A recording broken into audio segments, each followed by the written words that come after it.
오늘 함께 보실 하나님 말씀은요, 창세기 13장 1절에서 18절 말씀입니다. 다 찾으신 줄 알고 제가 한 절, 우리 성도님들께서 한 절 교독하도록 하겠습니다. 아브라함이 애굽에서 그와 그의 아내와 모든 소유와 롯과 함께 네겝으로 올라가니 아브라함에게 가축과 은과 금이 풍부하였더라. 그가 네겝에서부터 길을 떠나 베델에 이르며 베델과 아이 사이 곧 전에 장막 쳤던 곳에 이르니 그가 처음으로 제단을 쌓은 곳이라. 그가 거기서 여호와의 이름을 불렀더라. 아브라함의 일행 롯도 양과 소와 장막이 있으므로 그 땅이 그들이 동거하기에 넉넉하지 못하였으니 이는 그들의 소유가 많아서 동거할 수 없었음이니라.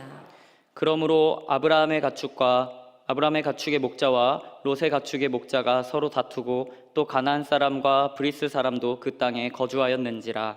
아브라함이 롯에게 이르되 우리는 한 친족이라. 나나 너나 내 목자나 내 목자나 서로 다투게 하지 말자. 내 앞에 온 땅이 있지 아니하냐. 나를 떠나가라. 내가 좌하면 나는 우하고 내가 우하면 나는 좌하리라. 이에 롯이 눈을 들어 요단 지역을 바라본즉 소알까지 온 땅에 물이 넉넉하니 여호와께서 소돔과 고모라를 멸하시기 전이었으므로 여호와의 동산 같고 애굽 땅과 같았더라. 그러므로 롯이 요단 온 지역을 택하고 동으로 옮기니 그들이 서로 떠난지라. 아브람은 가나안 땅에 거주하였고 롯은 그 지역의 도시들에 머무르며 그 장막을 옮겨 소돔까지 이르렀더라. 소돔 사람은 여호와 앞에 악하며 큰 죄인이었더라. 롯이 아브람을 떠난 후에 여호와께서 아브람에게 이르시되 너는 눈을 들어 너 있는 곳에서 북쪽과 남쪽 그리고 동쪽과 서쪽을 바라보라. 보이는 땅을 내가 너와 내 자손에게 주리니 영원히 이르리라. 내가 내 자손이 땅의 티끌 같게 하리니 사람이 땅의 티끌을 능히 셀 수 있을진데 내 자손도 세리라. 너는 일어나 그 땅을 종과 횡으로 두루 다녀보라. 내가 그것을 내게 주리라. 이에 아브람이 장막을 옮겨 헤브론에 있는 마므리 상술의 수풀에 이르러 거주하며 거기서 여호와를 위하여 제단을 쌓았더라. 아멘. 이 시간에는 하나님을 바라보라라고 하는 제목으로 말씀을 나누도록 하겠습니다. 사람은 각자가 가진 인생에 좌우명이 있습니다. 이 좌우명이라고 한다는 것은 누군가가 나에게 소중한 말을 해줬다거나 아니면 유명한 사람의 말이 나에게 인상이 깊었다던가 아니면 나에게 관계가 있는 어떤 사람이 항상 이 말을 마음에 품고 살아라 라고 할 때 우리는 그러한 말들을 인생의 좌우명으로 정하더라는 거죠. 우리가 여태까지 들어봤던 여러 좌우명들이 있을 텐데요. 중요한 건 꺾이지 않는 마음이다. 늦었을 때는 없다. 지금이 가장 좋은 때다. 지금 자면 꿈을 꾸지만 지금 공부하면 꿈을 이룬다. 되게 좋죠. 내일 지구의 종말이 온다 할지라도 나는 오늘 한 그루의 사과나무를 심겠다라고 하는 이런 여러 종류의 좌우명들을 살펴볼 수 있습니다. 근데 이제는 시대가 어려워져 가지고요. 이 좌우명들이 조금 바뀌어 있습니다. 늦었을 때가 가장 늦었다. 그리고 티끌 모아 티끌 이렇게 바뀌어져 있는 인생의 좌우명들을 살펴볼 수 있습니다. 수많은 인생의 명언들이 있고 또 각자가 그 명언들을 가지고 살아가는 모습도 우리는 쉽게 살펴볼 수 있습니다. 제가 이렇게 서두에서 계속 명언을 이야기하는 것은 저도 품고 있는 명언이 있기 때문인데요. 제가 가지고 있는 인생의 좌우명이 있습니다. 그리고 가장 소중하게 여기는 한 가지의 좌우명이 있다면 그것은 바로 기독교 희락주의라고 하는 말입니다. 기독교 희락주의는 미국에 있는 존 파이퍼라고 하는 목사님이 주로 이야기하는 대표 사상이기도 한데요. 우리가 잘 알고 있는 웨스터민스터 소요리 문답 1문을 토대로 이 사상이 파생되어 나와 있습니다. 그래서 이 시간에는 웨스터민스터 소요리 문답 1문을 함께 읽어보도록 할 텐데 제가 문을 읽으면 우리 성도님들께서 답을 읽어주시면 감사하겠습니다. 왜 웃으시죠? 사람이 제일 되는 목적은 무엇입니까? 사람이 제일 되는 목적은 하나님을 영화롭게 하는 것이며 하나님을 영원토록 즐거워하는 것입니다. 존 파이퍼는요, 우리의 인생의 목적, 하나님께 영광을 돌리는 거다. 그리고 그것이 우리의 인생의 전부가 되어야 된다라고 이야기를 하고 있습니다. 그럼 그 다음 질문은요, 어떻게 우리는 하나님께 영광을 돌리는가라고 하는 질문입니다. 그 질문에 대한 답을 그 뒤에 있는 문장으로 뒷받침해서 이야기하는데요. 우리가 하나님을 영원히 즐거워할 때 하나님은 가장 크게 영광 받으신다라고 이야기합니다. 우리가 주 안에서 만족할 때, 우리가 주 안에서 기쁨을 누릴 때, 우리가 주 안에서 만족하고 살아갈 때 하나님은 그 모습을 보고 가장 크게 영광 받으신다라고 하는 이야기지요. 저는요, 이 기독교 희락주의가 좋습니다. 내가 주 안에서 기뻐하면 함께 기뻐하고 또 주 안에서 만족하는 것을 우리 하나님도 영광스럽게 여겨주시는 이 모습을 볼 때요, 저는 저의 삶이 하나님과 무관하지 않은 것 같아서, 또 내가 살아가고 있는 모습을 우리 주님이 또 아시고 그렇게 만족하고 있는 모습 가운데 우리 하나님도 만족하시고 영광 받으신다라고 하는 이 이야기가 오늘 저에게 감격스러운 이야기가 되기 때문입니다. 오늘은요, 이런 삶의 기쁨과 삶의 만족을 향해 달려가는 사람들의 이야기가 담겨져 있습니다. 창세기 13장을 한 문장으로 요약하면 아브람과 롯이 땅이 좁아서 서로 분가했다라고 하는 이야기입니다. 사건의 발단은요, 아브라함의 소유가 많아졌다라고 하는 것에 있습니다. 지금 이 창세기를 우리가 이 하나님의 관점으로 좀 읽으실 필요가 있는데요, 소유가 많아졌다라고 하는 것은 하나님께서 복을 주셨다라고 이야기하는 것입니다. 그런데 소유는 많아졌는데 문제가 하나 있는데, 그 문제가 뭐냐면요, 땅이 그렇게 넓지 않습니다. 이 롯과 같이 살고 있는데 아브라함의 목자들도 소유가 많고 롯의 목자들도 소유가 많아서 그 땅 가운데서 살기가 어려워지는 이런 모습들이 있었지요. 그래서 6절의 말씀은요, 그들의 소유가 많아서 동거할 수 없었다라고 이야기를 하고 있습니다. 땅에 비해서요, 소유가 너무 많기 때문에 같이 살기 어려울 수 있습니다. 그리고 땅이 좁기 때문에 분가하는 것이 당연하다라고 우리는 생각할 수 있지요. 그러나 과연 아브라함의 삶의 중심 가운데 지금 롯에게, 롯아 우리가 서로 분가하는 게 낫겠다라고 하는 이 이야기가 과연 단지 땅이 좁아서였을까라고 묻는다면 그렇게 대답하기가 조금 어려울 것 같습니다. 잘 한번 생각해 보시면요, 이건 아주 상식적인 이야기입니다. 롯은 아브라함의 조카입니다. 그리고 아주 사랑하는 관계죠. 땅이 좁다라고 해도요, 그 땅에서 어떻게 살면은 같이 사라질 수 있습니다. 그러니까 우리 성도님들의 가정을 같이 생각해 보시면 되겠습니다. 집이 좁아질 수 있어요. 근데 집이 좁다라고 해서 남편 내쫓는 아내 있을까요? 내게 집이 너무 좁으니까 당신은 나가서 자. 우리는 이렇게 자녀들과 같이 잘 테니까 당신은 나가서 자는 게 낫겠어. 분가하자라고 이야기하는 아내는 거의 없을 겁니다. 또 집이 좁다고 해서 아들을 내쫓는 경우도 없지요. 아브라함이 오늘 땅이 좁다고 해가지고 분가를 하고 있다면 땅이 좁은 것 외에 다른 이유가 있겠다라고 우리는 생각할 필요가 있습니다. 그 이유가 7절 말씀에 자세하게 나와 있는데요, 7절 말씀을 같이 읽어보겠습니다. 시작. 그러므로 아브라함의 가축의 목자와 롯의 가축의 목자가 서로 다투고 또 가나안 사람과 브리스 사람도 그 땅에 거주하였는지라. 집이 좁고 땅이 좁을 수 있습니다. 그래서 분가했다라고 생각할 수 있습니다. 그런데 또 어떻게든 아둥바둥 살아보면 사라지는 게 가족이기도 하지요. 그런데 굳이 아브라함은 사랑하는 롯과 헤어지기를 결심했습니다. 그런데 이 이유를 17절에서 자세하게 살펴보면요, 그 분가의 중심 가운데는 다툼이라고 하는 것이 자리 잡고 있음을 알고 있습니다. 이 땅에는 아브라함도 있고요, 그리고 롯의 목자들도 너무너무 많습니다. 그런데 이 둘이 소유가 너무 많아지니까 아브라함의 목자들도 롯의 목자들도 이 땅 안에서 서로 먹을 것이 없어서 싸웁니다. 이 양이 먹어야 되는데 너네 다른 땅 가서 먹어. 이 땅은 우리 땅이야 라고 하면서 싸우는 거죠. 그때 성도끼리 서로 다툴 수 있습니다. 하나님의 자녀끼리 서로 다투는 모습 있을 수 있지요. 그런데 문제가 뭐냐면요, 이 뒤에 있는 이 말들입니다. 그 땅에 이 하나님을 믿는 자녀만 사는 게 아니라요, 가나안 사람과 브리스 사람도 그 땅에 함께 거주하고 있었다라고 하는 것이 아브라함이 가진 큰 문제였다라고 이야기를 하는 거죠. 싸우는 모습 있을 수 있습니다. 그런데 이 싸우는 모습을 세상이 봤을 때 성도가 다투고 싸우는 모습을 굳이 보여주고 싶지 않아 하는 것, 그게 바로 아브라함이 가진 마음의 중심이라고 이야기하는 거죠.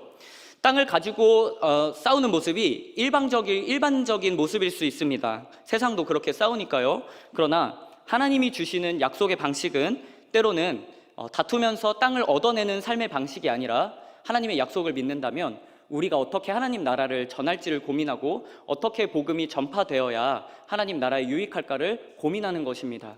그래서 다투면서 땅을 얻기보다 때로는 우리가 분가하고 내가 수고를 감수하더라도 하나님 앞에 옳은 선택들을 하고자 하는 또 신앙의 모습도 있는 거죠. 아브라함은 다툼을 피하고 있습니다. 그리고 또 어떻게든 이 화목을 이루려고 또 노력하고 있는 모습이 있다라고 이야기를 하는 거죠. 대체 아브라함에게 뭐가 그렇게 중요했길래 사랑하는 조카 롯과 또 분가까지 하겠다라고 이야기를 하고 있는 걸까요? 저는요, 이 아브라함의 마음 가운데 가장 중요한 것이 있다면 하나님의 이름이라고 생각합니다. 오늘 내가 이 다투는 모습을 통해 하나님의 이름이 더럽혀진다면 이거 우리의 하나님 나라 가치상 맞지 않다. 하나님의 이름이 영광스럽게 빛나야 되는데 우리가 하나님의 이름을 더럽히면 이거 이방 나라에게도 덕이 되지 못한다라고 하는 우리 주님의 이름이 욕먹는 것에 대한 가치를 가지고 있었기 때문입니다. 아브라함은 자신의 선택으로 인해서 하나님의 이름이 욕먹어서는 안 된다라고 하는 것을 알고 있습니다. 그리고 하나님의 이름이 욕먹는 것을 가장 싫어하는 사람이 아브라함이기도 하지요. 사랑하는 성도 여러분, 저는 오늘 이 땅에 있는 성도가 가져야 될 마음 중에 하나가요, 이 하나님의 마음을 소중히 여기는 마음이라고 생각하고 있습니다. 제가 어제 설교를 준비하던 와중에 한 제자가 저에게 연락을 했습니다. 먼저 저의 제자 이야기를 들으실 때 제 제자가 수준이 굉장히 높다는 걸 염두에 두셔야 됩니다. 수준이 아주 높습니다. 이 제자가 질문했던 건요, 한 영상을 공유해서 내가 볼 때 이거 신학적으로 맞지 않은데 당신 전도사인데 강도사인데 이거 볼 때 당신은 어떻게 해석하는지 궁금하다라고 하는 내용이었습니다. 영상의 제목은요, 기독교인 문신해도 되나요? 라고 하는 제목이었습니다. 우리 성도님들께 질문해보고 싶은데요, 기독교인 문신해도 되나요? 라고 하는 질문입니다. 대부분 또 시대가 많이 달라졌으니까 된다라고 생각할 수도 있습니다. 심지어 그 영상에 나온 목사님 역시 조금 자유롭게 또 푸시면서 할 수 있다. 왜냐하면 미국 설교 보니까 미국 목사님들 다 문신하고 나오더라. 그러니까 한국이라고 못할 거 없다. 괜찮다. 그런데 나는 무서워서 안 할 것 같다. 라고 하는 게 이 목사님의 결론이었습니다.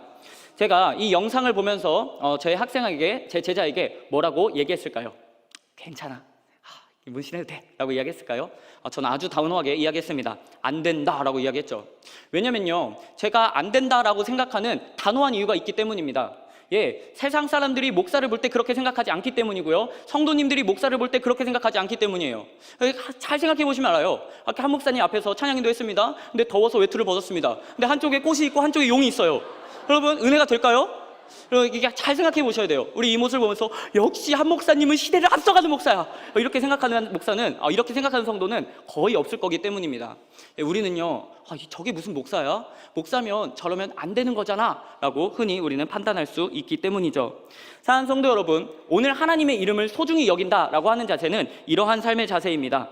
우리도 세상 사람처럼 살 수 있습니다. 똑같이 문신하고요, 똑같이 싸우고 똑같이 다툴 수 있습니다. 그런데 그렇게 자유롭게 살아가는 것, 오늘 기독교인으로서 사실 터치 안 해요. 개인이 중요해졌으니까요. 근데 개인이 살아가는 그 삶을 통해서 누군가가 시험에 들고 있고 세상이 교회를 욕하고 있다면 우리의 마음의 중심 가운데 뭐가 있어야 되냐면요, 혹시 오늘 우리의 선택으로 하나님의 이름이 욕먹고 있지는 않은가라고 우리는 돌아볼 필요가 있더라는 것입니다.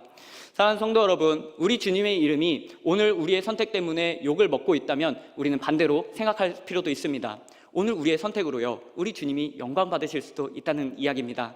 사랑하는 성도 여러분, 우리 주님의 이름을 가장 소중히 여기면서 이 땅에서 성도로서 선택하며 살아가는 귀한 성도 되시기를 간절히 소망합니다. 아브라함은요, 우리가 다투는 것이 옳지 않다고 이야기하고 있습니다. 그러니 롯아, 너는 나를 떠나가라 라고 요청을 하고 있죠. 롯은 이 이야기에 곧장 땅을 살펴보기 시작합니다. 그리고 그 땅을 먼저 선택하고 있지요. 그리고 곧장 골라버리면서 나는 이 땅을 선택하겠다라고 이야기를 하고 있습니다. 근데 우리가 살펴봐야 될 건요, 롯은 어떠한 기준으로 그 땅을 골랐는가라고 하는 이야기입니다.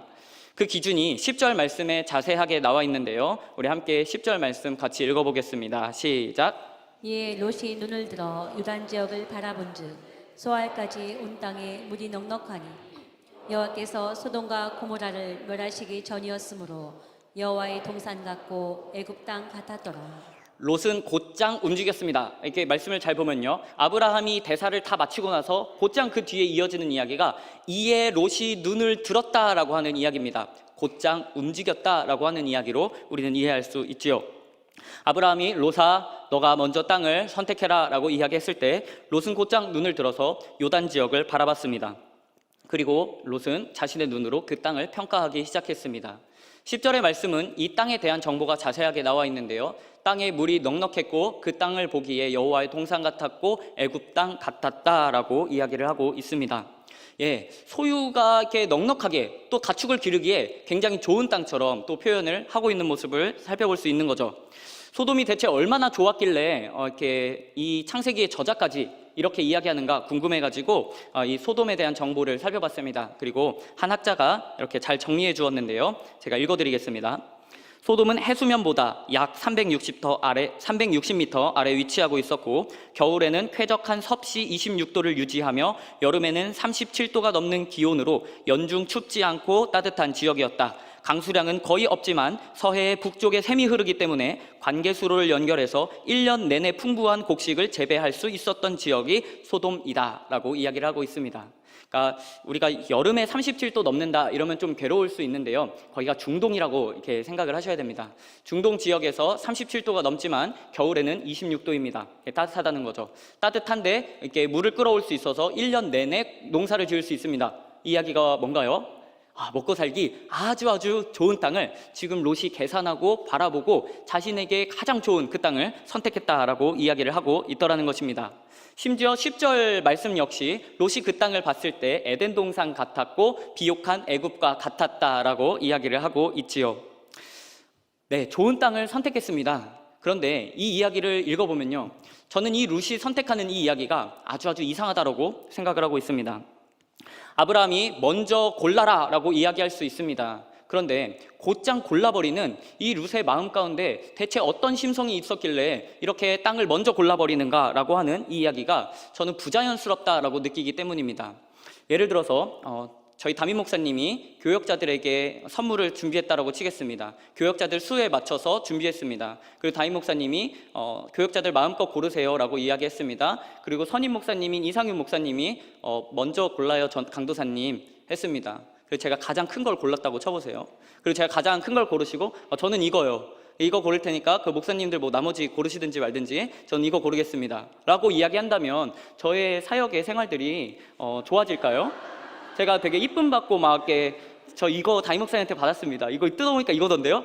자랑한다면 과연 사랑받는 교역자가 될 수 있을까라고 하는 질문입니다. 본문이 한국 정서상 안 맞아요. 너가 먼저 골라 라고 해서 이게 외국 마인드상 고를 수 있나? 라고 생각해 볼 수 있지만 저는 그럴 수 없다라고 생각하고 있습니다. 적어도 아브라함 밑에서 오래 먹고 살았더라면요, 롯아 너가 먼저 땅을 골라라 라고 하는 이 이야기를 건네면 괜찮습니다 삼촌, 제가 삼촌 집에서 먹고 산 게 얼마고 제가 은혜 누린 게 얼만데 괜찮으니까 삼촌 먼저 고르세요. 저는 그 다음에 남는 거 골라도 충분합니다. 이미 누릴 만큼 많이 누렸어요 라고 하는 이야기가 있을 수 있는 거죠. 그런데 롯은요, 곧장 눈을 들어 땅을 바라보았고요, 그리고 자기가 가장 좋아하는 소돔을 골랐습니다. 자, 그러면요, 롯은 왜 어떠한 마음으로 이 소돔을 골랐는가 라고 질문할 때요, 오늘 말씀을 살펴보면 롯이 눈을 들어서 살펴본 건 물이 많아서였고 거기가 애굽 같았고 거기가 에덴 동산 같아서 골랐다고 이야기를 하고 있습니다. 이 마음의 중심이 뭐가 있냐면요, 나한테 무엇이 이익이 되는가, 내 유익이 되는 것이 무엇인가 라고 하는 걸 중심으로 인생을 선택하고 그렇게 살아왔음을 우리는 알 수 있습니다. 우리는요, 이렇게 계산하는 자세 필요합니다. 인생의 좋은 것들을 계산하고 나에게 유익이 되는 것을 계속해서 선택하는 자세도 필요하더라는 거예요. 오늘 롯은 그러한 마음으로 그 땅을 선택했습니다. 그런데 과연 하나님이 보실 때에도 그 선택이 가장 좋은 선택이었을까요? 13절 말씀은 이렇게 이야기하고 있습니다. 소돔 사람은 여호와 앞에 악하며 큰 죄인이었더라 라고 이야기를 하고 있지요. 롯은 자신이 보기에 좋은 땅을 선택했습니다. 그런데 그 땅을 향한 하나님의 평가가 뭐냐면요, 소돔은 우리 하나님 앞에 악을 행하는 도시였고 큰 죄인이었다라고 하는 평가입니다. 롯은요, 지금 하나님의 마음과 전혀 무관한 선택을 하고 있다는 걸 우리는 살펴볼 수 있습니다. 사랑하는 성도 여러분, 우리가 볼 때 분명 좋은 것을 선택할 수 있습니다. 때로는 잘 따져보고 나에게 어떤 것이 유익이 될 건가, 내 인생에 무엇이 가장 소중하고 무엇이 가장 이익이 될지 계산해보고 세상 앞에 똑똑한 마음을 갖는 것, 그런 지혜를 갖는 것 중요하다라고 생각합니다. 그러나 때로는요, 세상을 계산할 수 있는 지혜도 있고 세상을 판단할 수 있는 또 마음도 있으며 내가 무엇을 선택해야 내 인생이 더 나은 자리로 가고 또 내 10년 뒤, 20년 뒤가 어떻게 될지를 계산하는 그 마음은 있는데 정작 그 선택 가운데 하나님의 이름과 하나님의 마음은 온데간데 없는 선택이 혹시 우리의 삶 가운데 있지 않은지 우리는 되돌아볼 필요가 있다는 거죠. 저는요, 제 제자들과 대화하다 보면 무엇을 선택해야 될지 또 어떠한 길을 나아가야 될지 이미 저의 제자들이 똑똑하기 때문에 잘 알고 있다는 걸 느낄 때가 많습니다. 꿈이 뭐냐라고 물어보면 꿈은 없다라고 이야기합니다. 그런데 꿈은 없지만 앞으로 뭐라도 해야 되기 때문에 열심히 공부하고 있다라고 이렇게 이야기하는, 인생을 열심히 준비하는 이런 똑똑한 모습도 분명히 남아있기 때문이죠. 저는 제 제자들의 이러한 모습을 보고 격려해주고 싶고 칭찬해주고 싶습니다. 아직 비전이 없고 꿈이 없지만 어떻게 또 사용받을까, 또 어떻게 또 내가 먹고 살 수 있을까 고민하면서 그렇게 지혜롭게 살아가는 것 중요하기 때문입니다. 그런데 한편으로는요, 제 제자들이 너무 똑똑하다는 생각이 듭니다. 너무 똑똑해져가지고 무엇을 선택하면 내가 잘 먹고 살지, 무엇을 선택하면 내 인생이 안정될지 너무너무 잘 알고 있는데요, 그에 비해서 내가 뭘 선택하면 하나님께 영광이 될지는 거의 지식이 없습니다. 내가 무엇을 하면 하나님 앞에 영광이 될지, 내가 어떤 선택으로 주님 앞에 나아갈 수 있을지 그것에 대한 고민과 걱정이 거의 없는 제 제자들의 모습도 살펴볼 수 있는 거죠. 저는 이 제자들을 격려하는 마음과 동시에 또 걱정하고 염려하는 마음도 동시에 있습니다.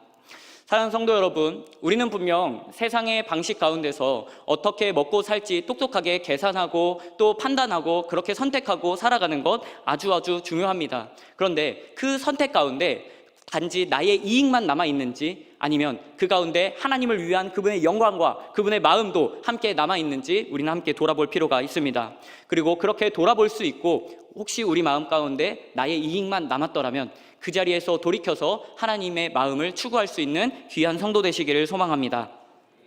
지금 이 롯의 선택과 정반대의 선택을 하고 있는 한 사람이 있습니다.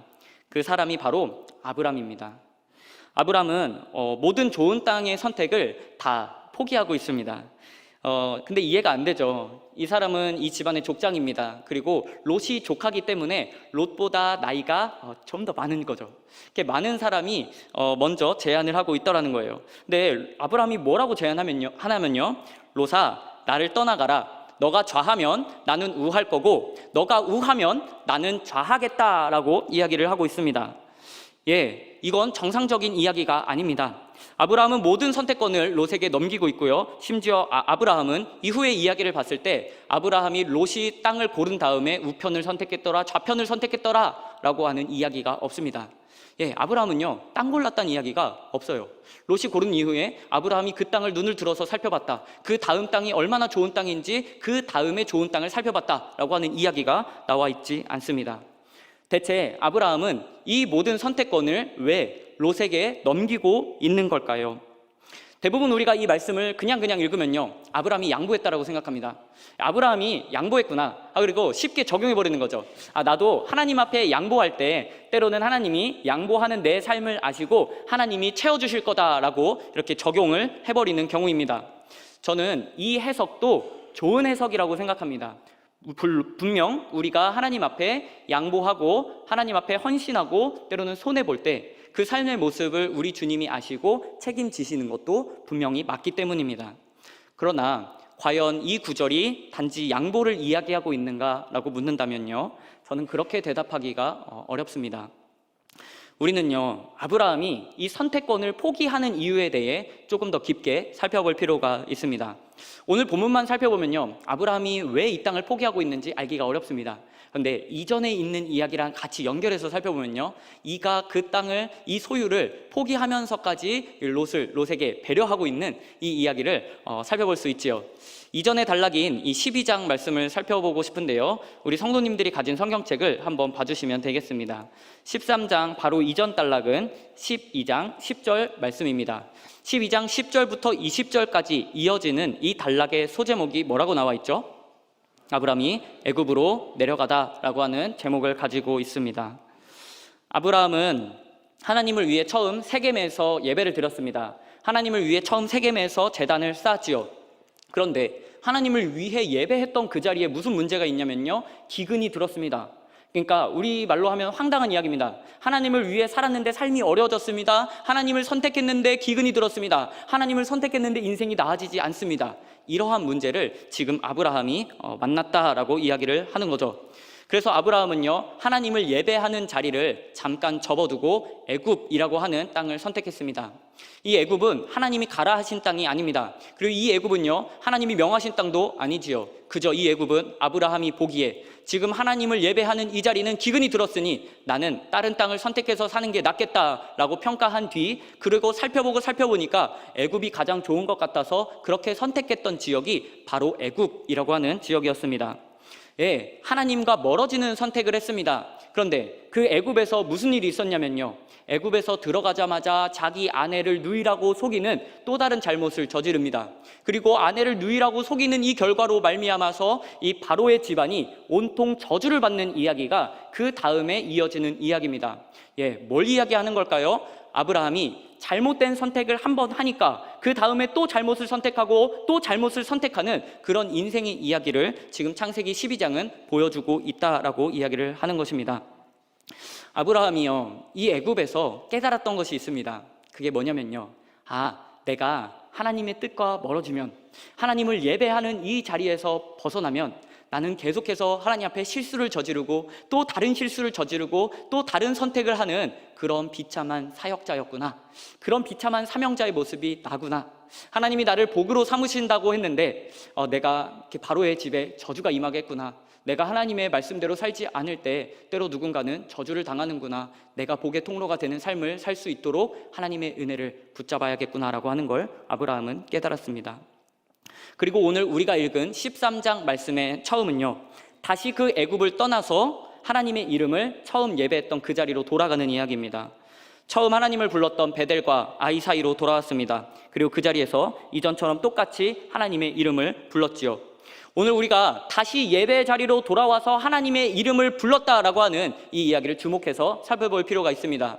그냥 예배 자리로 돌아온 게 아니고요, 회복의 마음을 가지고 돌아온 겁니다. 하나님, 제가 애굽 땅에서 하나님을 신뢰하지 못하고 그렇게 계속해서 잘못된 선택을 해왔는데요, 그 애굽에서도 하나님은 저를 지키시는군요. 저는 하나님만이 나의 만족인 줄 알고 그 예배 자리를 선택하겠습니다. 다시 하나님을 처음 만났던 그 자리, 하나님께 처음 예배했던 그 베델과 아이 사이로 돌아와서 주님께 예배하며 나아가겠습니다. 다시 여호와의 이름을 부르겠습니다 라고 하는 고백이 있는 것입니다. 아브라함에게는 이 순간순간을 통해서 하나님의 이름이 자신에게 얼마나 소중한지를 깨닫고 있습니다. 그리고 아브라함은 결단하는 거죠. 내가 보기에 좋아 보였던 애굽 땅도, 내가 계산하고 내가 철저하게 그렇게 판단하고 골랐던 애굽 땅도 하나님의 약속과 거리가 멀다면 이건 좋은 땅일 수 없겠구나 라고 하는 이야기입니다. 지금 아브라함은요, 롯에게 너가 좌하면 나는 우하겠고 너가 우하면 나는 좌할게 라고 이야기를 하고 있습니다. 그런데요, 사실 아브라함도 알고 있어요. 어떤 땅이 가장 좋은 땅인지 아브라함도 잘 알 수 있습니다. 왜요? 아브라함도 눈 있거든요. 눈 들어가지고 보면 무슨 땅이 좋은지 알 수 있습니다. 심지어 얘가 목축업을 했던 사람이기 때문에 어떤 땅이 내 양과 소를 잘 먹일 수 있는지 너무나도 잘 알고 있는 사람이 이 아브라함이라고 하는 것입니다. 그런데 아브라함이 그 모든 선택권을 포기하고 너가 고른 그 이후 나는 선택하겠다라고 이야기를 하고 있습니다. 이 이야기가 양보일까요? 저는 양보가 아니라고 생각합니다. 지금 아브라함이 선택하고 있는 이 이야기는 뭐냐면요, 내가 양보할 게가 아니라 하나님, 저는 이 땅을 제 시선과 제 마음과 제 욕심대로 판단하지 않겠습니다.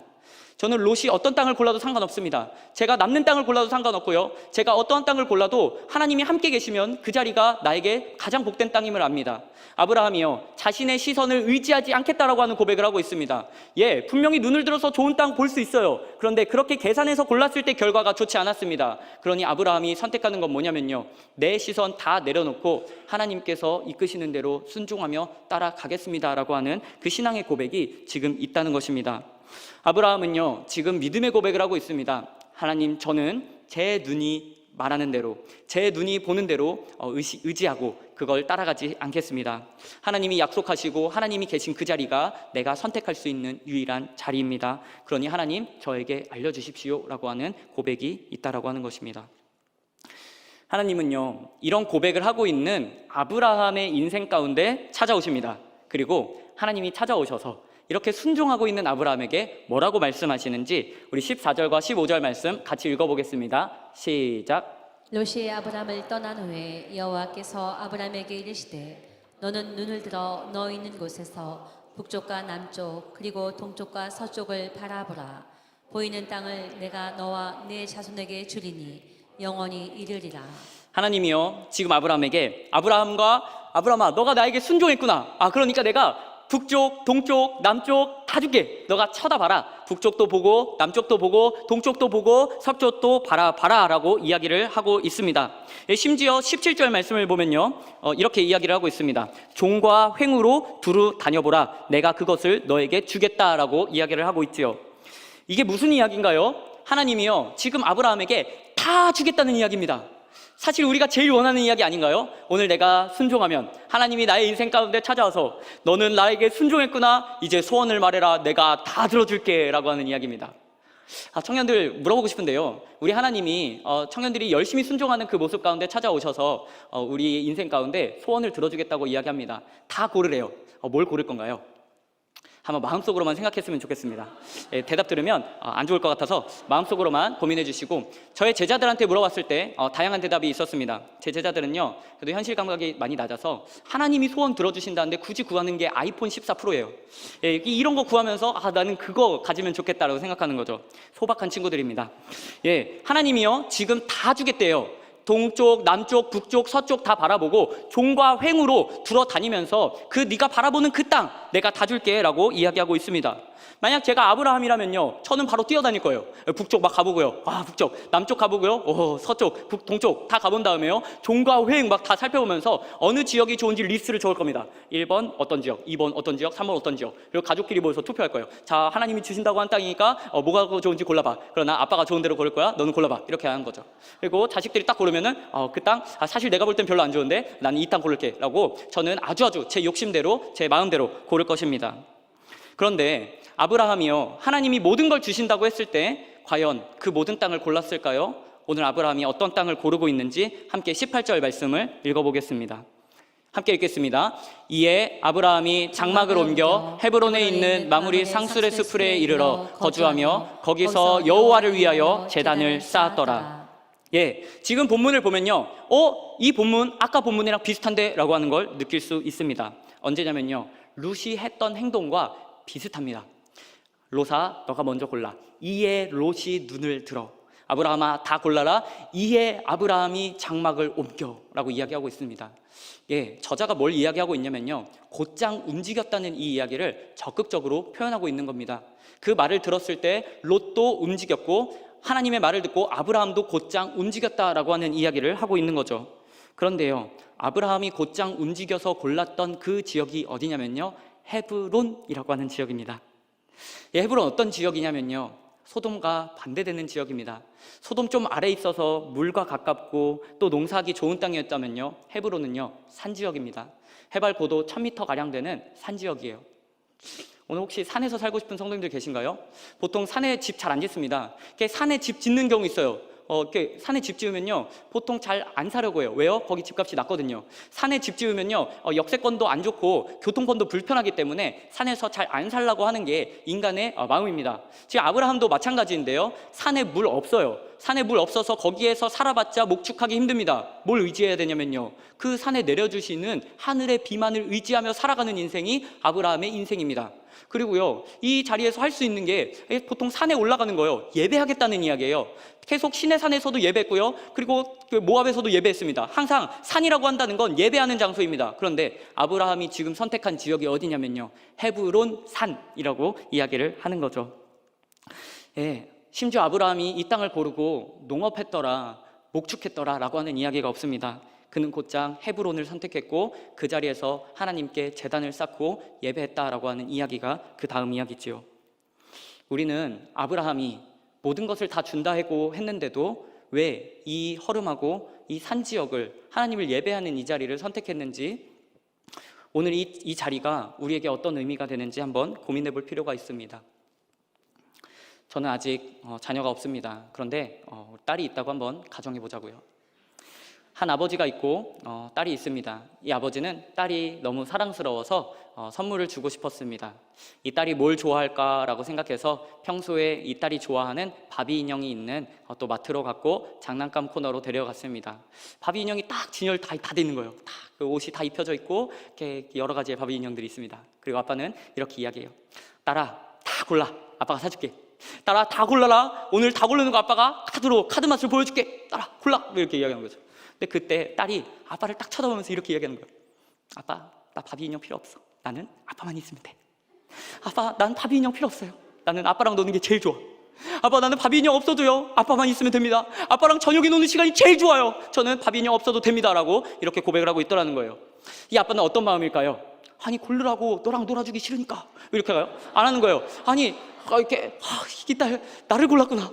이 딸이 다 준다고 했는데 나를 선택했구나. 그래, 내가 직장 끝나고 너랑 놀아줄게. 내가 직장 끝나고 힘들어도 너랑 놀아줄게. 내가 모든 시간을 다 써가지고 너랑 놀아줄게 라고 하는 이 아빠의 고백도 있지 않겠습니까?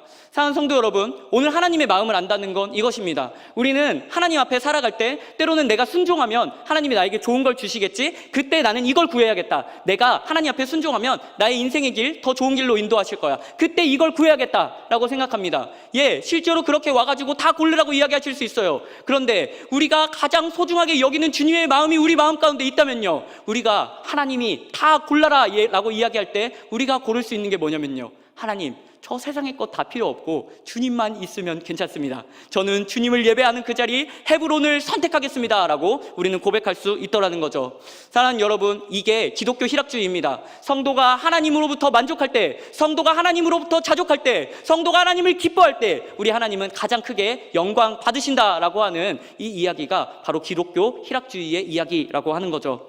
사랑하는 성도 여러분, 저는 우리 성도님들이 온 세상의 모든 것을 선택할 수 있어도 그 자리에서 하나님의 예배를 선택하는 귀한 성도 되기를 소망합니다. 하나님이 우리에게 모든 걸 주신다고 해도 하나님, 세상의 모든 걸 다 가져도 아름답지 않습니다. 나에게 가장 아름다운 건 하나님입니다라고 고백하는 귀한 성도 되시기를 소망합니다. 오늘 이 설교의 결론을요, 결국 하나님을 선택해라 라고 하는 이 이야기로 마무리를 하려고 했습니다. 근데 아무리 고민해도요, 이 이야기를 하고 나서 이렇게 제가 성도님들을 못 믿는 게 아니라요, 안 선택할 것 같은 거예요. 그러니까 제 인생을 잘 보니까요, 이 말씀을 잘 들여다보고 이제 앞으로 주님 선택하십시오 라고 이렇게 밖으로 내보내면요, 저도 안 선택할 것 같은 그런 마음이 들었습니다. 대체 아브라함은 어떻게 하나님을 선택했으며 어떻게 그 은혜를 추구할 수 있었는가가 이 설교의 결론입니다. 수많은 선택지 속에서 어떻게 하나님을 바라보았는가입니다. 아브라함은 처음부터 하나님을 선택한 사람이 아닙니다. 애굽을 선택했고 아내를 속이기를 선택했습니다. 그리고 어떻게 하면 내 삶이 안전할 수 있을지를 끊임없이 고민하고 머리 써가면서 나의 지혜대로 선택했던 인생이 아브라함의 인생입니다. 그런데 그 아브라함이 그 자리에서 또 뭘 경험하냐면요, 아브라함이 잘못했을 때 하나님 어떻게 하셔야 되나요? 벌 내려야죠. 아브라함이 잘못할 때 하나님 뭐 해야 되나요? 저주 내려야죠. 그런데 하나님이요, 그를 고쳐가시기를 선택합니다.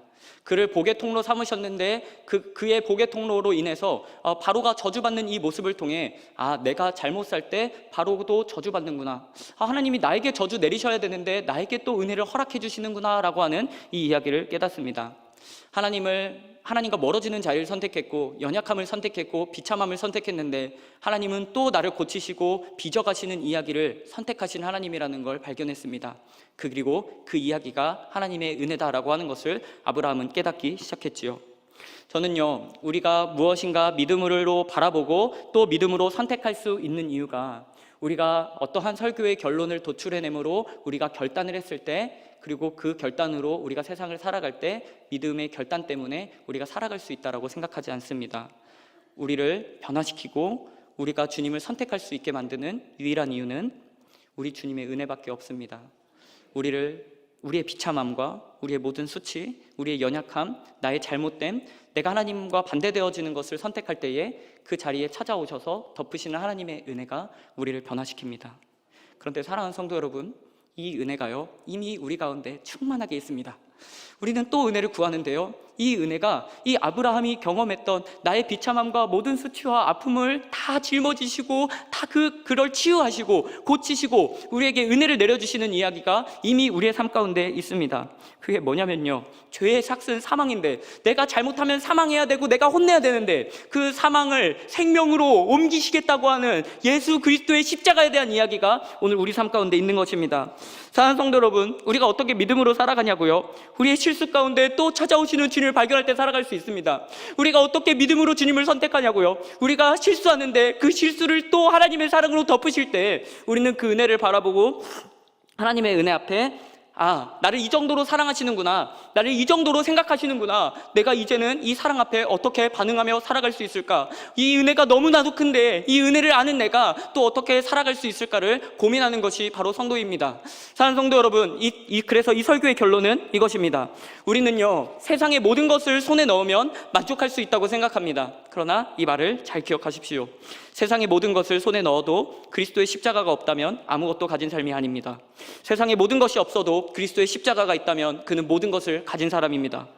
말씀을 정리하겠습니다. 사랑하는 성도 여러분, 세상을 향한 우리의 모든 시선 주께 맡기시길 소망합니다. 그리고 그 은혜를 바라보십시오. 세상을 향한 시선을 내리시고 하늘을 바라보십시오. 그래서 그때에 비로소 우리는 우리를 향한 하나님의 뜻이 무엇인지 발견하게 될 것입니다. 오늘의 설교의 결론, 결국 좌하는 게 중요합니까? 우하는 게 중요합니까? 중요하지 않습니다. 왼쪽을 선택하는지 오른쪽을 선택하는지 중요한 것이 아니라 하나님을 선택하는 것, 그것이 가장 중요할 것입니다. 믿음으로, 은혜로 하나님을 선택하는 귀한 열방의 성도 되시기를 간절히 소망합니다.